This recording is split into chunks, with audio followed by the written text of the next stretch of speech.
Edward Cohen here. This is Tangent PropTech. Welcome to the show. Thanks for hitting play on another episode. In this one, I'm going to be chatting with Maor Greenberg, CEO and co-founder of Spatial AI, a company that is on a mission to end rework and protect architectural design and power engineering for single-family development. I like this conversation because Maor is just great to talk to and a cool leader. And I also like this conversation because Maor has not only worked in real estate himself and been a builder and developer, but he's thinking about building a team for the long run. Usually on Tangent, we have me alongside my co-host, Jeff and Zach. Today, it's just going to be me. We'll be back soon with the whole Tangent crew. Let's get on to my conversation with Maor. Today on Tangent, we have Maor Greenberg, CEO and co-founder of Spatial AI. Hi, Maor. Where does this Hello. podcast find you? Hello. Thank you for having me. I'm in Palo Alto, California. So you are a real AI company because you're in Palo Alto. You're in the Bay Area. I'm in the Silicon Valley, a builder that Wow. became a tech entrepreneur. Wow. Can't wait to hear all about it. You didn't start as a SaaS guy. You built a showroom business, a design firm, and you built a name in California residential real estate. So before we jump into Spatial, tell us, how you got here. I got to United States 13 years ago, and it took me about 3 months. I started my construction company, continuing what I've done in Israel. So I'm almost 20 years within the AEC industry. Being a builder and operator in California for 13 years led me also to try to do things differently. But it's a land of opportunities, I'll call it this way.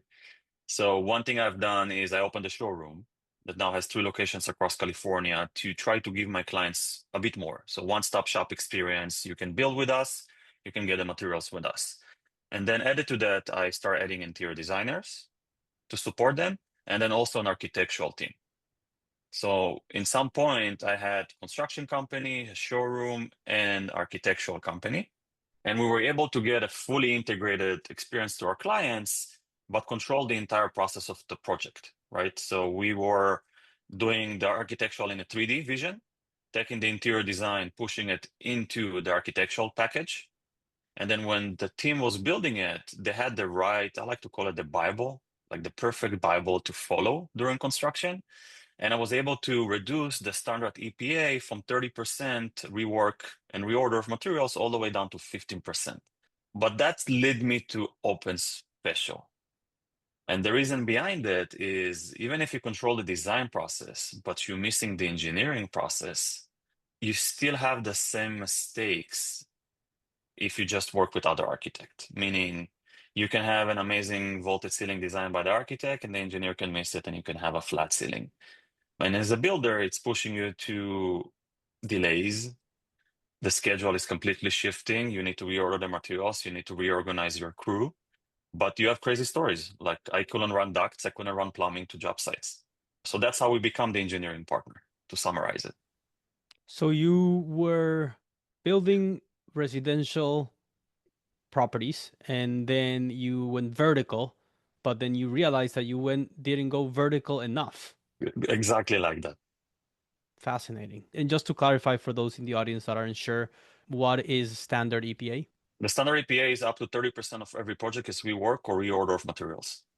Wow. So It's a lot. you were able to half that basically. I was able to have it as a construction company, and by that, increasing the net margins from the standard. Okay, so what was the pain point that made you stop everything and go full on into building Spatial? So I wanted to change. Let's start with the honest answer. So a little bit of a change in life. In some point, you build every type of a house that got you excited, so you want to do something different. And then second, there is a problem with affordability for homes. So I'm not saying that I can fix the industry, but at least I can help the industry. And when you see a lot of companies or tools that are getting developed for builders and the builder that actually testing them, they build only for the builder, but no one really asks the builder what he needs. And the goal by creating Spatial was that I can fix that problem by reducing time. And if I can reduce time as a developer also that I own lands and I develop them, the permit process from a year in some cases, all the way down to 2 to 3 months, That's equivalent sometimes to $100,000 loans. It's more significant than ordering the right quantity of materials. So that's really was my push, is to try to get more affordability. I have 2 young kids, and I don't know how they're going to be able to buy a house, to be honest, mostly in California, but in many other states. I love that. Not only a personal drive, but also a noble mission and ultimately a professional pivot that brings value to anyone building or buying a home. So let's talk about permitting, because the permitting bottleneck is something that is well known by now, or like a punchline for the industry. The pre-development and the permitting, there's no certainty of closing, and especially across different jurisdictions, the process can be wildly different. You've said recently in a blog post that, tough cities aren't the problem. It's the fragmented process. So what's the real bottleneck that you think most builders and architects get wrong? So it depends where you want to start, from a city perspective or from the design perspective. So if we follow the design, the problem is the lack of integration between different platforms. So the architect works solo, the engineer, structural engineer works solo, then you have mechanical engineer works solo, and then same thing goes for the electrical and the plumbing. None of them have a way to collaborate or integrate, or even to do what I like to call a design conflict detection. The Yeah. entire design is done right. And in many cases, the architect doesn't know how to read structural plan. The structural engineer doesn't know how to read MEP engineers plans. So that's issue number one. And then you get submitted to the plans to the city. And then the city comes with comments. And most of the comments in many cases is the structural design not going to work with architectural design. The MEP is missing outlets or guide of how the plumbing needs to be run the right way in the house. And then even if it get approved from a builder perspective, doesn't mean it's buildable. So that's a bottleneck number one. The That's just bottleneck one. number, that's just one. It's a one summary around the design process. And number two comes from now during construction, when you find those issues, you need to redo the design. And then you need to resubmit it to the city. So in the beginning, you already spent on average 27 weeks across the US to create the permit package and get it approved. And now you need to wait another 3-4 months to get it approved again so you can pass inspection. I spoke with a builder in Colorado, and he told me that every time he needs to do a revision, it takes their architects and the engineers 3 months to make a change of one wall. Damn. So I always remember the fact, I think it was a company called Porch. I don't know if it's still around because it was a SPAC and they raised like $500 million. But their big headline was always, if you have a huge hole in your wall, it's cheaper to just buy a TV and cover it than actually repair the wall, and faster, much faster. Just showing how construction has gone one way and electronics have gone the other in terms of cost and efficiency. But so you've now delivered 1,000 projects. What a milestone. Super impressive. What's changed the most from those early prototypes, and what part of your thesis has held up better than you expected? So we work in a very constrict environment. So our goal from the beginning was, how can we take, on average, it takes 80 hours to generate a structural plan, all the way down to 2 hours of a human involvement. Because we can, if someone claiming with AI can replace the entire, humans are not needed, engineers are not needed, whatever the claims are, I'll say it's false. You still always have to have the human in the loop. So to be able to scale is how to reduce the amount of time the human needs to be involved. And that's what our thesis, and that's how we follow with our POC. And then also, I like to start with the most difficult places. So we started in California, in the Silicon Valley, the most regulated place, most likely in the entire US. And then we were able to scale very quick. So we were able to get from 80 hours to 79 hours, then to 70 hours, then all the way to 60 hours. And now we're in a place that most project we can complete between 2 to 6 hours of a human being involved, compared to, of course, we're the beginning where we started, which is 80 hours. So that's how we got there. To see results is more about how many comments you get from a city when the plans are getting submitted. Proudly, we can say that we recently, in the past 2 weeks, we had 2 projects in the city of Los Altos that got approved with 0 comments, which is Wow, huge. that's So, massive. so we're It's almost hoping like, to, is there a mistake? Maybe they forgot. possible. We didn't ask though. We Good. did So not no ask. comments, approved. Yeah, Got the but I can tell you approval. it will happen in every project, but at least that's the goal, to get there. Super interesting. I mean, yeah, ultimately, that collaboration that you were talking earlier, everyone's collaborating on the same project, but it seems like they're speaking different languages, or they're not able to align their designs and their incentives to deliver something accurate and on time. Yeah, look, they're also using different tools. Some people like to use still AutoCAD, which is about 40, 50 years old platform. Some of them using Revit, which is 25 to 30 years old platform. Some of them using ArchiCAD, which is about 20, actually, no, it's even older than Revit, so around the 30 years old. Those are the platform that people are using, and they don't really have a way to work together. And then the communication is mostly on PDFs, because as soon as the Wow. engineer is done with his plans, he's stamping them. He doesn't want anyone to touch it. So now he sends a PDF file to an architect. So how is the architect going to cross-reference against his plans? And then if the architect is working in AutoCAD, yeah, that's what I used to do as a builder, by the way, is to open Photoshop, remove the white background, and overlay everything together and change the colors. But how many builders know how to work with Photoshop?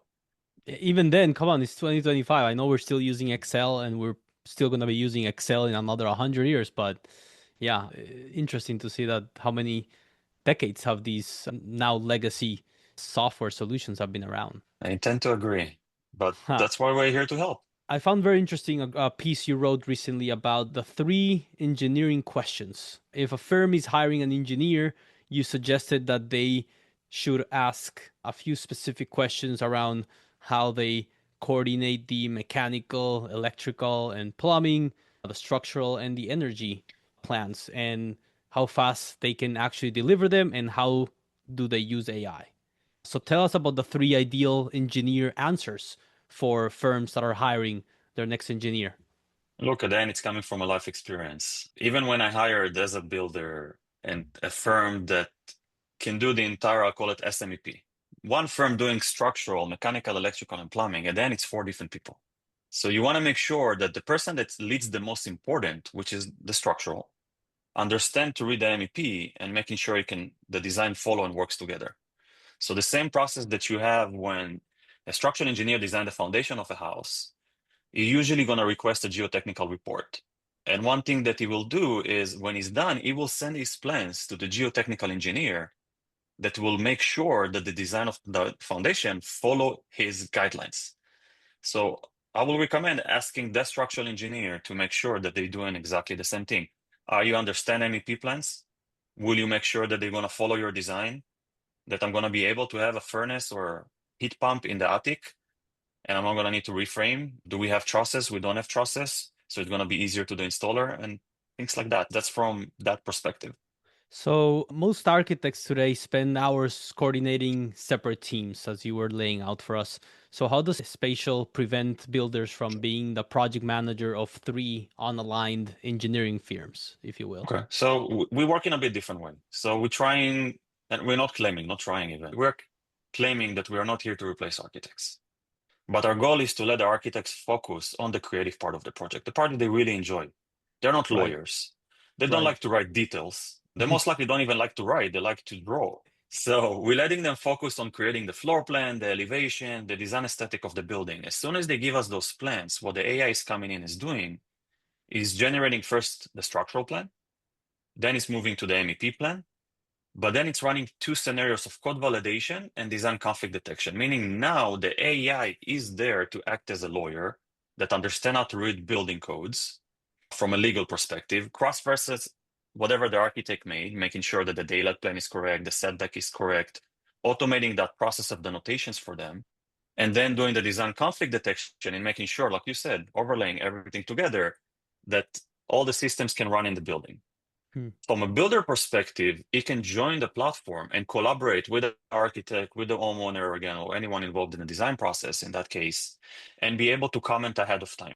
As long as the architect did not ask for the plans to be stamped, they can still make modification. They can say, hey, I think maybe the homeowner going to want to open this wall in the future. Let's put a beam over here. And the AI will edit the beam. And then we really give them a place to be able to collaborate. So architects can be there, the homeowner can be there, the builder can be there, anyone involved in the project can be part of the platform. We even enabling them to even get a full accurate takeoff, the entire bill of materials for this project from a quantity of how many nails are needed, how many studs are needed.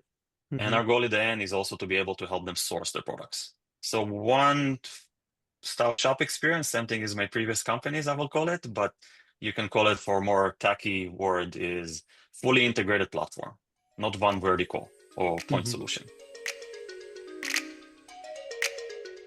We've got a shout out for today's episode.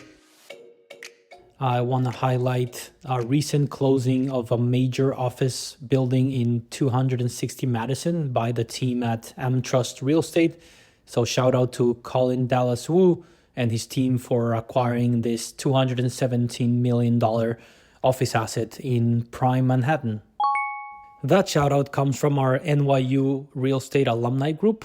So if you would like a shout out as well, feel free to leave us a review or reach out to us at community@tangentproptech.com.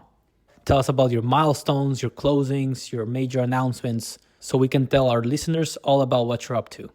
Thank you to Colin and to the AmTrust Real Estate Group for sharing your news. The future of real estate comes together again next September at Blueprint in Las Vegas. You'll join more than 900 built world executives and over 850 startups and investors who are shaping how the industry works from construction to transaction. With trillions of dollars in assets represented and some of the world's best innovators under one roof, this is where the future of the built world takes shape. Blueprint 2026 will be held at the Venetian Las Vegas from September 22nd to 24th. Tangent listeners can save $300 on an all-access pass by visiting blueprintvegas.com/tangent. That's blueprintvegas.com/tangent for $300 off your Blueprint all-access pass. And what type of products are engineers and partners using Spatial for? Is this one-offs? Are these communities, build to rent, cookie cutter? What type of homes? So surprisingly, we have a mix. Our ICP was just the small to mid-sized architects or design now, because I don't know if you're familiar with it, but most of the projects in the United States are submitted by unlicensed architect. Wow. It's between 95% to 98% of the projects in the single family industry, up to 3 levels. So anyone involved in the design process, small to mid-sized firms are usually our target clients, and with the point that they have on average 24 projects a year. But surprisingly, what happened is, I can't say their names, but the largest structural engineer firm in the United States on the single family industry also contact us to be able to automate their processes. And we're working with few of the top 200 builders in the United States. So we can help with communities, the one-off projects. I personally like the one-off projects because it's more difficult, custom, unique, compared to 200 domes that are the same. But the point of the solution that it can serve anyone, it doesn't matter. And we have a pretty standard fixed pricing because we don't want to slow the adoption. We want to make sure that the adoption is fast and not slow. And by being greedy and saying, oh, here, because it's Palo Alto, I'm going to charge 14,000, and in LA, I can charge 7,000, and in Kentucky, I can charge 6. Our goal is just to be in one flat price, and everyone likes it. It's simple for them. And we understand as a company that if it's 7,000 square feet home, 4,000 square feet home, we're okay with that. We can bridge the gap in between. I think that's refreshing and also builds trust, right? Regardless of the industry size, and it's not a huge industry, builders talk to each other, and I think having a transparent and standardized pricing across the board, regardless of the jurisdiction, that builds trust, and it shows that you're in it for the long run and not trying to nickel and dime based on where you are or based on where the client is. So you claim between 7 to 10 days for stamped sets on typical projects. How do you balance that speed with real quality assurance and code compliance? And for those in the audience, if you don't mind just explaining what you mean by stamped sets. Sure. So let's start. What is a stamp set? A stamp set is meaning that an engineer review whatever was created by an AI or by even a drafter within the team. It doesn't matter. And what is ever to validate that everything follow the regulations of the city, but most likely the state from a municipality level, and then placing a stamp on it. As soon as the stamp is there, it's a legal document that cannot be changed by anyone, not even the municipality. And now it's confirmed that the company that stamped it or the person that stamped it taking liability on the design. And that's what we do over here in Spatial. We are the engineers on record. We are taking the liability. Now, when it's coming to time and speed, look, the AI takes about 60 seconds to design a house. The days that after is the human reviewing it. So some projects will still take 10 hours, as we said before. It's just because we have schedule, we have a limited amount of people, so we're giving some times and we're claiming more days, but some project will take 2 hours to review. So we always making sure there is a human reviewing whatever the AI made and placing the stamp, because as a company, we take the liability. We are sure 100% that the design is done right. Okay. And then how do you balance between like that speed of real quality assurance and code compliance while shrinking the times? So that's really the power of an AI. Okay. It's the same reason when you're trying to write text, how do you make sure that you don't have misspelling anymore, right? Using platform like Grammarly, you're using ChatGPT and other tools out there. Mm-hmm. AI is great on doing validation and cross-check, as long as you can train it to do something very specific so you don't have hallucination in between. And we created a very specific agents to do one thing at a time, and few other agents that come into always to validate and check what is getting done, if it makes sense. Yep. And then the final check is the human. Something before you send the email, you're making sure the email is written right. So are these firms that say have 20, design or architectural firms have 24 projects per year, are they now being able to do, or will they be able to do 48 projects a year in a few years? Or will they be able to do the 24 projects a year in half the time, and then the other half they're going to be chilling or hiring, a leaner, meaner team? How do you envision the impact of the efficiencies and the savings that you're bringing to the market? I'll say it if it was me. I can't say what is their motivation and how they're going to run their business. If it was me, the goal is to be able to get more projects. The reason, because our number one solution at the end is reducing time. So now instead of waiting 3 months, 4 months, sometimes a month to an engineer to give you the plans, and in the meantime, the project is on standby. It's just sitting there. Now you can get it within a few days. So now it's up to you to go and be able to get more jobs. But I also believe that when you can focus on the part that you really enjoy, which is the creativity, at least from my perspective, you get more motivation to go get more projects. And you have an assistant always there on the side to be able to automate the parts you don't enjoy, but making sure you're doing a good job. So they definitely should go get more projects. They should become not just 48, they should go to have 100 projects a year using our tools and our services. Love that. Next thing you know, Spatial is gonna launch a travel agency because the engineers and architects are gonna have too much free time doing the same projects, and they need to do something. I hope they're going to become more profitable. That's another thing. If you are in this industry, you can see that architects and engineers are usually on the low scale of the economy because it's really hard because you can't control time, right? A project can take you a month, 2, 3, 4 months, but you're still getting paid the same. Not many charge by an hour. Most just charging a fixed price. So we can help them to become more profitable. And yes, they should travel. They should have fun. So I want to understand what you said before, because I find this baffling and fascinating and also a little scary. But 90 plus 98% of plans aren't stamped by licensed architects. So is that not a requirement? Is that, who's paying attention to that? What does it mean that they're not licensed? Or is there something else that I'm missing? Not being licensed doesn't mean it's a bad thing. Because Well, at the most end, of them aren't. So yeah, at the end, look, the architect is not the one leading the way that the house is getting engineered. As we said, they're just doing the aesthetic part. They're making sure that whatever they design is follow regulations with the city when it's coming to the heights, the setbacks, and a few others. So no, it's not scary. It's not a big deal. Should everyone be licensed? Yes, because it's the same, it's something with prestige, right? You want your builder to be licensed because someone made sure that at least he knows how to follow the guidelines. Or from my perspective is, he knows how to create the right set of plans that it's easier for the builder to build after the fact. But again, it's not a must. So as a builder, 90+% of my project that I used to build weren't done by a licensed architect. So that's completely fine, as long as you have a stamp of a structural engineer. Even that, it's not always required, by the way. Yeah, and it's not required when you follow conventional framing methods. do you think if more engineers and architects adopt Spatial and Spatial keeps growing, will then the conversation around, just as parentheses, this is a question I just thought about because I see it a lot. Go for it. how will it impact the rise or the adoption of modular housing? Because with the whole conversation around affordability and the housing crisis, there's a lot of talk on how maybe now this time around modular housing, aka housing that is built like Legos and is a lot cheaper and faster, less permits, also less durability and questionable maintenance needs.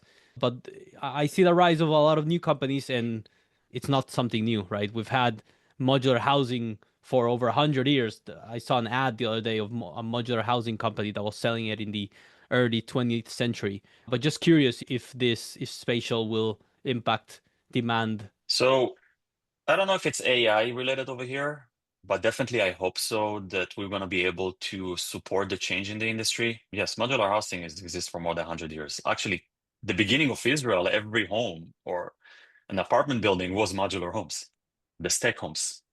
Wow. So I can say that I believe that the change is going to happen in the next 5 years, that more and more modular companies will arise because they finding a way to create a custom home within that environment instead of a house that look exactly the same.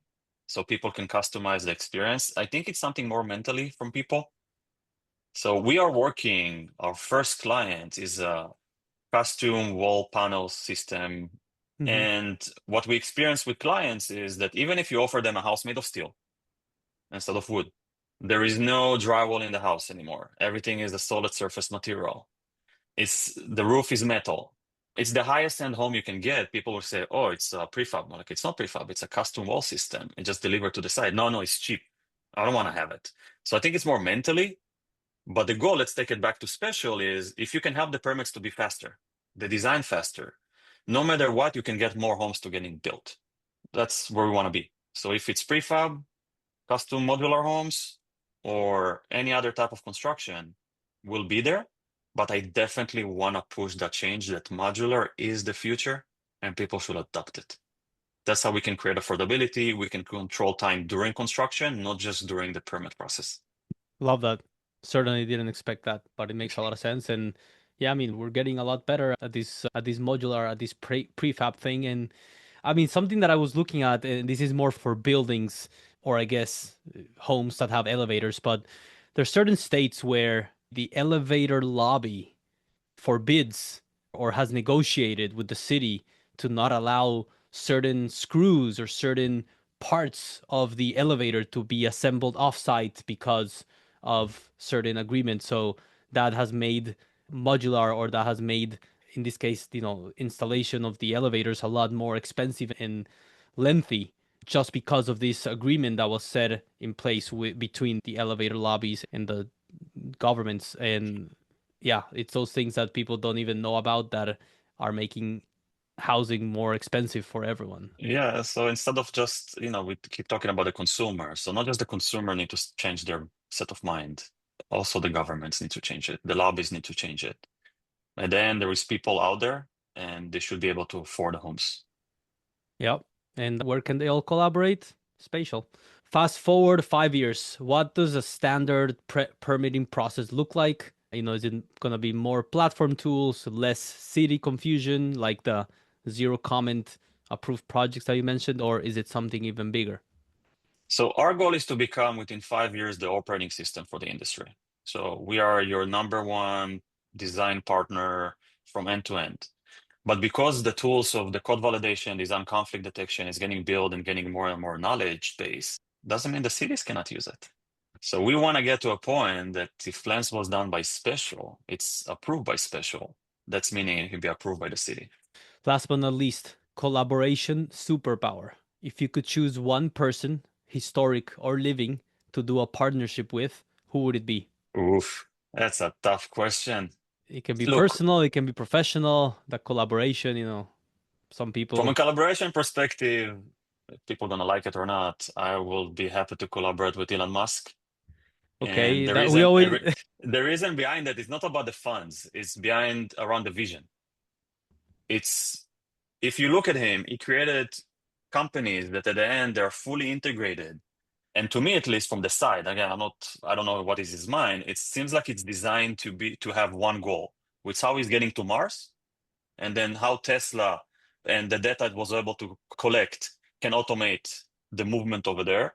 How the Wi-Fi from SpaceX can now create network, and how to get there. It's like every company, or the robots that can all gonna be able to support the entire. So it's looked like it created many companies to do different things, but at the end, it all came from one goal. So that's why it's the set of mind that you're creating a fully integrated environment around yourself. I don't care about the funds. I don't care about the success. It's that vision that I'm going for. I love that, because many people think many things about Elon. No doubt he's, the greatest innovator of our generation. But that holistic vision that you're talking about, it's not just groundbreaking or disrupting entire industries that hadn't been disrupted in several decades or centuries even, but it's that all of them are part of the same vision ultimately. Yeah. What would be that vision? I think it's the travel to different planets. From my perspective, that's the way I Survival, look at it. It's the survival. Yeah. Or to do something that no one's done. You're creating a new experience. You're creating a new environment, a new business model that wasn't there. That's the biggest difference. It's like you said, it's not sometimes just to come and change something that was bad. It's also to create something that was never there. Fascinating. Maor, where can builders, engineers, architects, and Tangent listeners learn more about Spatial and connect with you? I recommend going to spatial.io or find me on LinkedIn, and I'll make sure that we're chatting. Maor Greenberg, CEO and co-founder of Spatial AI. All of your engineering needs under one roof. Thank you so much for coming to Tangent today and sharing your background, your wisdom, and your exciting company with us. Muchas gracias, and thank you for listening to this episode of Tangent PropTech. If you learned something new or enjoyed the conversation, text a friend the link to this episode right now. You can find links, resources, and ways to connect with us in the show notes, or reach out anytime at tangentcommunity@gmail.com or on LinkedIn. We love interview suggestions, topic ideas, or just a friendly hello. We'll catch you next time, and remember, the best PropTech ideas usually start with a tangent.